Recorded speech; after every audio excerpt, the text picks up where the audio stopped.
Cette nouvelle astuce Word montre comment mettre en valeur automatiquement les chiffres, nombres et montants numériques dans un document. Dans l'exemple illustré à l'écran, tous les montants numériques, dès lors qu'ils sont suffixés du symbole de l'euro, sont automatiquement formatés en gras et en couleur. Et à ce titre, vous notez une différence de couleur entre les dizaines et entre les centaines. Et bien sûr, la technique que nous allons démontrer vaut pour les documents longs dans lesquels ces montants seraient cachés dans les moindres coins et recoins. Pour la démonstration de cette astuce, nous suggérons de récupérer cette petite facture. Et bien entendu, ce document est offert au téléchargement depuis le site bombache.fr. Nous récupérons donc cette petite facture. Elle est identique à la précédente au détail près que les montants numériques ne sont pas formatés. Et comme nous le disions, cette mise en valeur doit être automatisée. L'objectif est de pouvoir exploiter ce procédé sur des documents longs de plusieurs dizaines de pages. La technique est proche de celle que nous avons utilisée lors de certaines astuces précédentes. Elle consiste à exploiter la boîte de dialogue de recherche et de remplacement. Mais dans ce contexte, il n'y a pas vraiment d'éléments tangibles à repérer. Nous devons déceler la présence de certaines séquences. Ces séquences correspondent à la succession de chiffres, d'un espace et du symbole de l'euro. C'est sur cette signature remarquable que les expressions régulières de Word sont capables d'opérer pour engager la recherche afin de modifier les attributs de format. Et nous devons dissocier la mise en valeur des dizaines et des centaines comme nous le disions. C'est simplement le nombre de répétitions des chiffres utilisés dans la séquence qui change.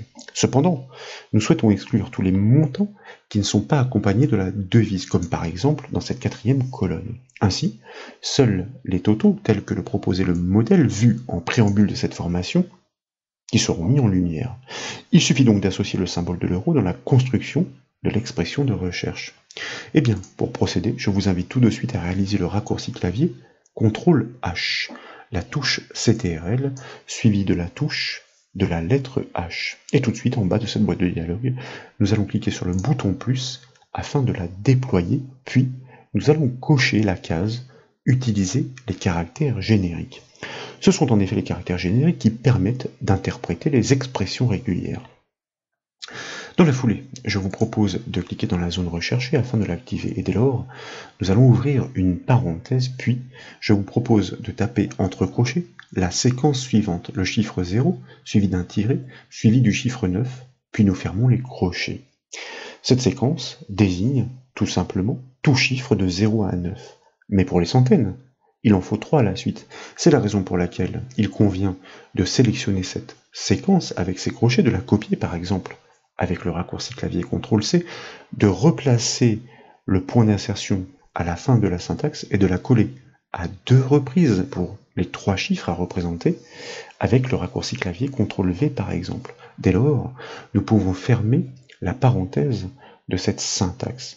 Ce sont en effet les parenthèses qui délimitent la séquence remarquable. Ici, il s'agit d'une suite de 3 chiffres à déceler.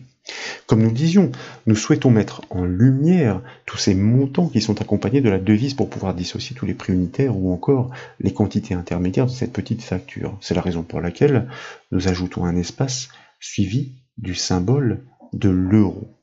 Puis, je vous propose de cliquer dans la zone « Remplacer par » afin de l'activer. Nous ne devons rien saisir dans cette zone. Nous devons simplement indiquer quels sont les attributs de mise en forme à appliquer à chaque fois que cette séquence est trouvée.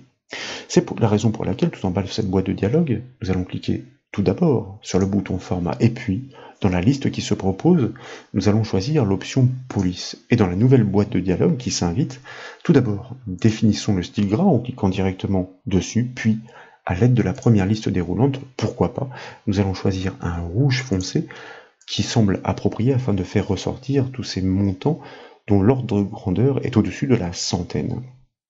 Nous pouvons valider ces attributs de format en cliquant directement sur le bouton OK de la boîte de dialogue. Et de retour sur cette première boîte de dialogue, vous notez effectivement que ces paramétrages à appliquer sont rappelés sous la zone remplacée par. Dès lors, pour procéder, il convient de cliquer sur le bouton Remplacer tout. Aussitôt, une alerte apparaît indiquant que 4 modifications ont été opérées. Et d'ailleurs, si votre boîte de dialogue ne prend pas le pas sur votre document, vous pouvez les visualiser instantanément. Je vous propose, pour ce faire, de cliquer, ou plutôt de valider cette alerte, et ensuite de fermer cette boîte de dialogue. Comme vous pouvez le voir, seules les centaines, accompagnées du symbole de l'euro, ont été impactées. Tous ces montants ont été automatiquement formatés en gras et en rouge. Imaginez donc à quel point cette méthode est puissante et précieuse lorsqu'il s'agit d'automatiser ces réglages sur des documents longs pouvant compter des centaines de montants à impacter. Il est important de comprendre néanmoins que ces remplacements opèrent généralement sur une sélection préalable. Comme nous n'avons rien sélectionné avant d'agir, ces modifications concernent l'intégralité du document. Pour les dizaines ensuite, nous souhaitons changer la couleur afin de bien les différencier. Le bleu fera l'affaire. Mais nous ne pouvons nous contenter de l'expression régulière qui consiste en deux séquences de chiffres 0,9 suivies de 0,9. Cette dernière influerait également sur les deux derniers chiffres des centaines. Tous ces montants sont précédés d'un espace, comme c'est le cas dans la majorité des documents. Il suffit donc de l'inclure en préfixe de l'expression régulière. Donc pour procéder, nous allons réaliser de nouveau le raccourci clavier CTRL H. Et puis dans la zone recherchée, nous allons premièrement supprimer l'une de ces séquences puisqu'effectivement une dizaine consiste en une succession de deux chiffres. En préfixe en revanche de cette expression, nous allons prendre soin d'ajouter l'espace comme nous le disions. Ensuite, il convient bien sûr de cliquer dans la zone remplacée par pour l'activer, puis comme nous l'avons fait précédemment, de cliquer sur le bouton format, de choisir l'option police, et là, il convient simplement de remplacer la couleur du texte en agissant sur la liste déroulante et en remplaçant le rouge foncé par un bleu foncé, réglage que nous validons grâce au bouton OK, et de retour, comme précédemment sur la boîte de dialogue, nous constatons que ces paramétrages sont rappelés.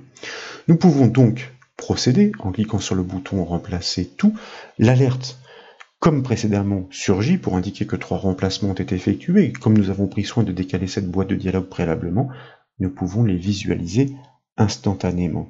Nous remarquons donc que toutes les dizaines ont parfaitement été formatées selon nos souhaits. Nous avons donc réussi à automatiser les opérations de mise en forme tout en distinguant astucieusement les montants selon leur ordre de grandeur.